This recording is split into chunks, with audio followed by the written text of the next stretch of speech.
Before trying the slow carb diet, this is what I looked like. After recently listening to a podcast episode in which Andrew Huberman interviews Tim Ferriss and they discussed the slow carb diet extensively, I felt compelled to share my own experiences experimenting with it.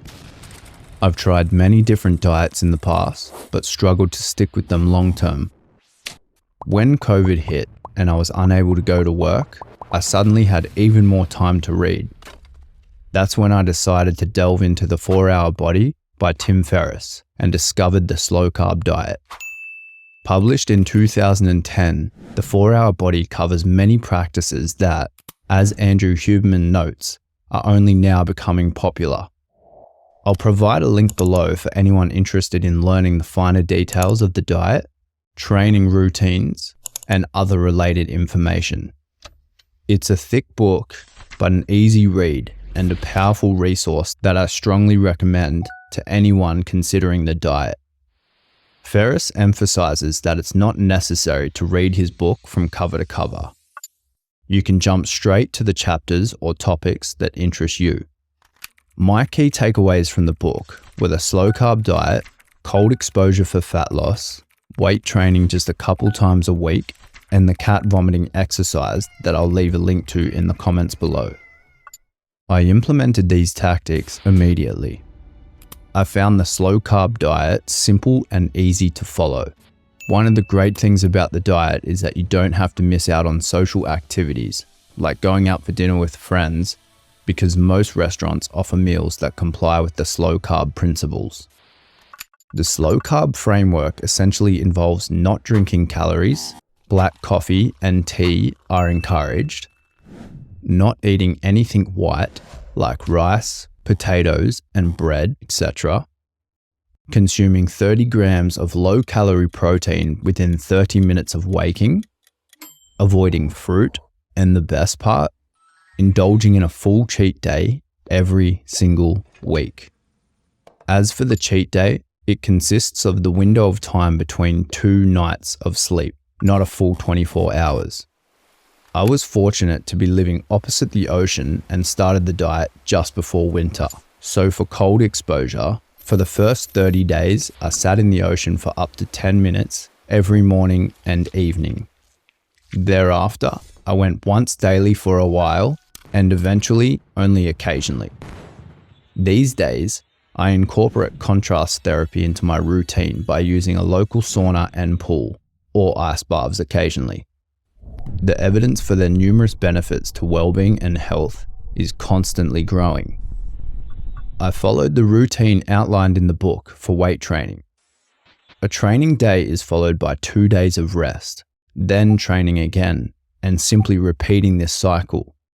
Ferriss recommends you extend one of the rest periods to 3 days if you need to lock in particular days, but not to have less than 2 days of rest. Because gyms were closed when I started this routine, I had to do a slight variation of the workouts.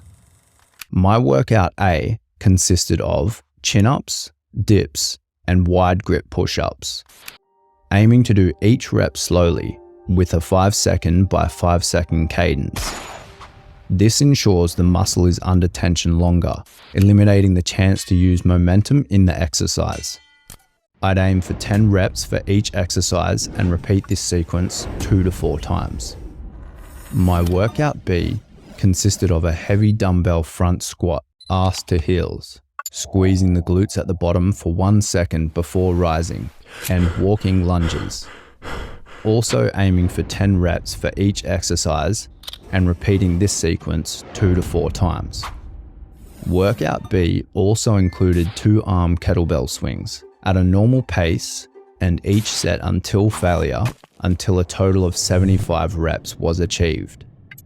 And finally, the cat vomiting exercise. When gyms opened again, I adjusted my workout slightly, but still followed these frameworks. If you'd like to know Tim's exact workouts, they can easily be found in the book. Because I love weightlifting, I found training just 2 days a week the most challenging part of this routine. However, to combat my need to move, I would walk a minimum of 10,000 steps a day. Walking is a superior form of exercise, as it allows you to burn calories without spiking your cortisol, a stress hormone that can hinder fat loss. It was only a couple weeks after following the new routine that my flatmate commented on my physique. He and my friends couldn't believe the amount of junk food I was eating on my cheat days while still managing to lose weight. My cheat day meals included foods like packets of Oreos, whole pizzas, juicy burgers, cheesy fries, tubs of ice cream, and numerous beers, all while attaining a leaner physique.